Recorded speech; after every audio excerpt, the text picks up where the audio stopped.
Here at the Fresh Cred, we have an exciting announcement to share with our loyal supporters today.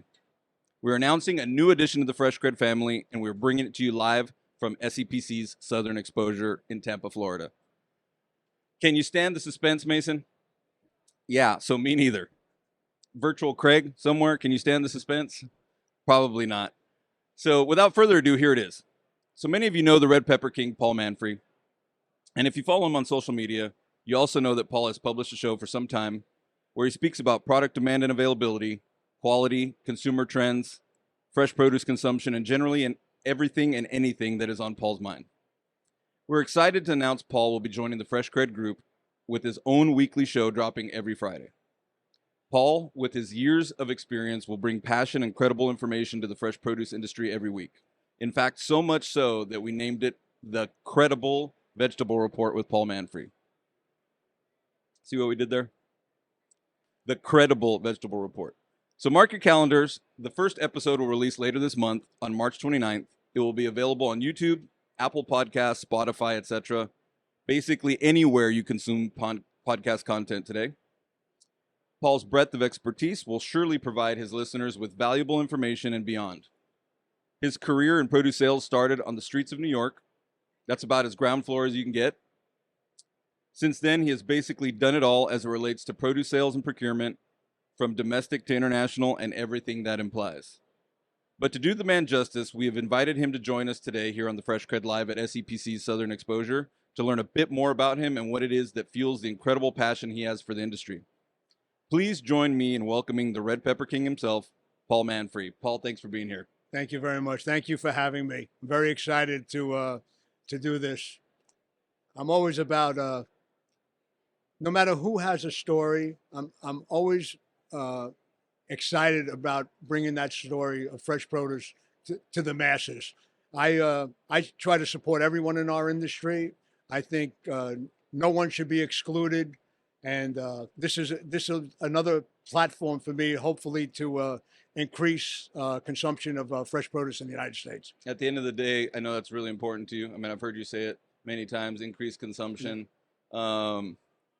That's awesome. We're super excited as well. I think we'll obviously do great work together. Tell me a little bit about what you look forward to from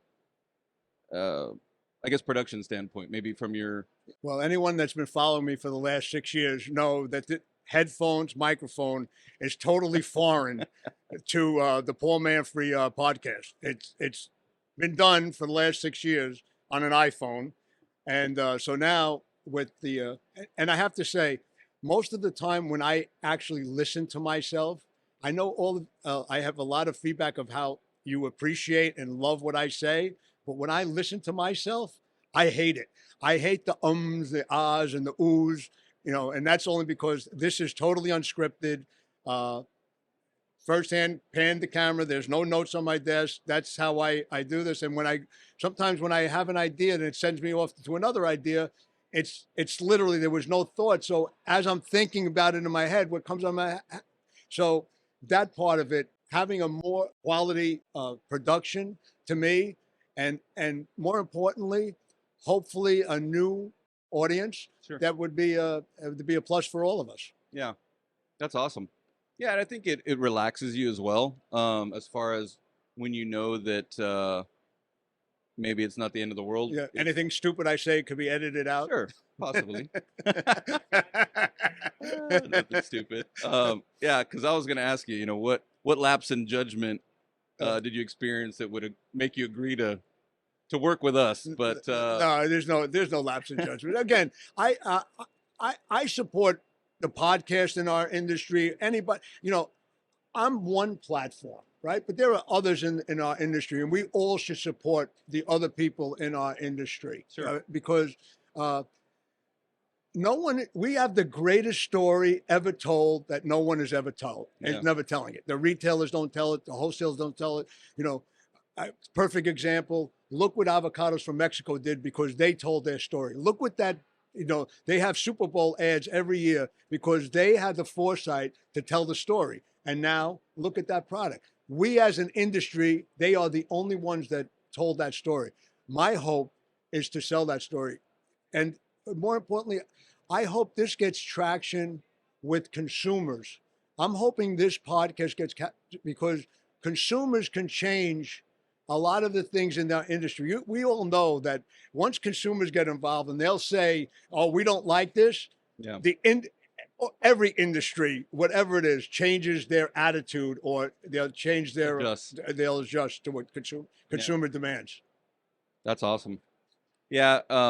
So Craig and I don't remember on what podcast it was, but at one of these shows, we talked about our business, the fresh produce business being the cleanest energy you can find, right? People talk about clean burning energy or clean, fossil fuels, all that stuff. But really, I mean, consumption in your day-to-day life, you must be thinking about it all the time. I mean, produce is just, it's not only what you sell, but what you consume. I mean, you're walking the talk. Right. Yeah. It's, again, it goes back to no one's telling the story to fact, like for health and longevity. Like if any diet, if you want to be on a keto diet, they recommend fruits and vegetables. So an all protein diet, they'll recommend fruits and vegetables. Mediterranean diet, everyone recommends fruits and vegetables for health and longevity. And again, no one's telling a story. I'm, as you said in the opening, I started selling produce from a push cart in Manhattan. Wow. I had my fruit store was. We need to get the rights to the movie on this because it sounds like a movie. Yeah. I can see the opening. I'm going to tell you briefly. So, Met's parking garage was on 40th Street between 7th and 8th Avenue, Manhattan. Today, it's the New York Times building, but that was a parking garage in the garment center in the 70s and the 80s when I started in this business. In that parking garage, all the major designers of that, Gloria von Furstenberg, Calvin Klein, parked their cars in that. So we had 4 parking spaces. My fruit store was 4x8, 2 sheets of 4x8 plywood and plastic milk crates too high to put it on. And then we stacked. So it was parking spaces, from 6 in the morning till maybe 10. And then from 10 in the morning till 8 o'clock at night, it was a food store. And all the people used to walk down to Port Authority bus terminal, which is down the block, right? And in those basically 4 hours, we sold an 18-foot and a 24-foot straight job of produce in 4 hours. Wow. Every day. So it was go. So, and how we did it, which is my supply and demand theory. Back then, there's more mom and pop retail stores like in Brooklyn, in New York City, and they all had inside and outside. So outside was always the cheaper items that were abundant, right? Abundant and affordable, and inside was the better stuff. So they used the outside stuff to draw the people inside. So the fruit peddlers, the people on the outside, we took all that stuff from the Hunts Point Market that was cheap, right? Mm-hmm. And we all consumed it. And then in a week's time, that item wasn't cheap anymore because the system got cleared out. But guess what? There was 2 or 3 items behind it. Yeah. And that's how the supply chain worked in the 70s and 80s, because we sold what was cheap and affordable at a price to move, and consumers bought it. Today, you don't have that paradigm. That's what my biggest thing is. Squash is $4 to $6 FOB now.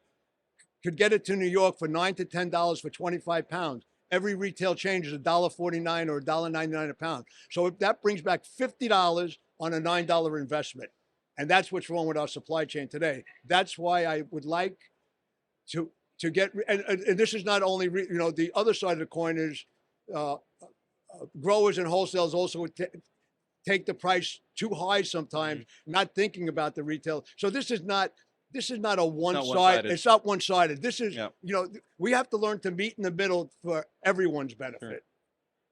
So Paul, I guess for the audience, that's a taste of what you're going to get on on Paul's podcast. But another part of it, and as we're running a little bit short on time, but definitely want to get into this with you. Your market report, or what you communicate on a weekly basis. Can you give folks an idea of, like, say, what this week? Was there anything? Yeah, I have a lot to share. I have a lot to talk about this week. One of them, it was a perfect dovetail from what I just said. So the cucumber market and the red pepper market everyone that knows me, I believe that I do 12 to 15 items that I really believe I'm the best in the country, especially like with red peppers. So this is the other side of the coin. What happens for people that don't know, a lot of times in a grower, especially in Mexico, they'll raise a price. And I'm not saying it's unwarranted. So they'll raise the price. Well, they're going to take the red pepper market. From last week, it went from $24.95, then it creeped up to $28.95, $30.95, $32.95. But one guy is as high as $34.95. Okay, what happens is let's say a guy is $28.95, and they see quotes of $34.95. What happens? That grower goes back to his representative and says, "Well, how come you're not getting $34.95 or $32.95?" So what happens is the whole industry moves up to those unrealistic prices. Why do I say unrealistic? Because you're going to find next week those guys that were $32.95 and $34.95, they were the ones that are going to kill retail. Why? Because those $32.95 peppers, is 33, are going to cost about $37 delivered. That's about $2.50 a pound wholesale. So the retailer is going to do the $3.99. How many people you think are going to buy red peppers next week for $3.99? So what's going to happen? That market's going to fall. They should have just kept that market, just say at $26, $28.95, where everybody makes money. Retail could still be in a reasonable range, and red peppers, and the same exact scenario happened with cucumbers. So those two markets next week are coming off, not because of an extreme abundance, but the demand side of that equation is going to fall off. And then the shippers are going to realize, hey, I'm not selling red peppers. I'm not selling cucumbers like I was last week. And that's what's going to drive these markets lower. And on the retail side, a lot of retailers will not dollar cost average. What do I mean by that? If you have 50 red peppers in the box that cost you $30, and you buy 50 more that they usually won't. They'll usually wait till they sell those 50 at $32. And now let's say the market is $15. Instead of dollar cost averaging, right? So those are 30, this is 15. So we're going to take those two together, average them, and now we're going to sell them like they cost $20, right? That's how you move the stuff through retail. But current day retail, they don't make those adjustments. And these are the things we did constantly, because if you get caught with high priced inventory, well, maybe someone's not in that same league, right? So maybe they cleaned out already, and now that you're in competition with a guy that's paying half the price. But if you dollar cost average, and you keep on averaging down and down. So these are the things I talk about. I'm trying to give you some old school knowledge, especially with the computer. Like, you should be able to hit F4 and get that average now, right? It shouldn't even be. I used to do it on a paper bag. I got 32 of this, 17 of that. I paid this and this. You know what I mean? Like, I did it on a brown paper bag. You could do it F4. Our average is 1645. Okay, let's sell them according to 1645. You know, easy. Yeah. But, you know, again, no one's doing it. And I believe you just got to get out of the box. You just got to know that, yeah, this is the way we always did it. Doesn't work because this is the way we always did it. Sure. I want to just give you one other tidbit. I sell elongated red peppers predominantly. And I said, why aren't you Canadian retailers selling elongated red peppers? Why? Because the 11-pound blocky market was $18.95, and I was giving ads out for $10.95 on 15-pound red peppers. But in Canada, they believe for the last 30 years, we can't sell elongated red peppers. They believe that. And then Sobeys went on sale for the month of February, and guess what?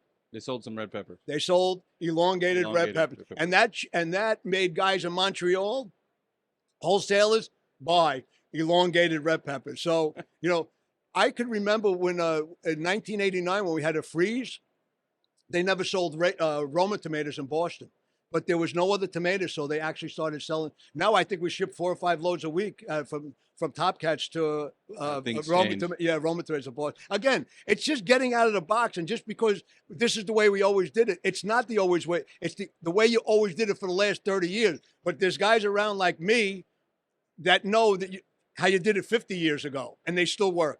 Okay, so for you produce nerds, this is the kind of stuff you're going to listen to on Paul's podcast, which I think is I mean, I guess you could say technical to a large degree, but it's great. It's good information. It's especially great for folks coming up in the industry. At minimum, to know the history of even the kind of stuff you were doing as a young man, I think is awesome. So, by all means, mark your calendar. March 29th is the drop date of Paul's podcast, the Credible Vegetable Report with Paul Manfre. That's dropping on March 29th. Follow us at the Fresh Cred on X, YouTube, Instagram, Facebook, LinkedIn, anywhere you consume your podcast media. Paul, do you want to plug any of your social media? Yeah, follow me on LinkedIn.com, Paul Manfre, and follow me at redpepperking.com. And my company is Top Cats. We have offices in Nogales, Arizona, Mission, Texas, and New York City, so Bronx, New York. So please. That's a hell of a combination. Oh yeah, we have it all covered. All right, Paul. Well, thanks for being here. We're super excited. Hope to see you again soon, and we'll be waiting with bated breath for March 29th to drop your new podcast.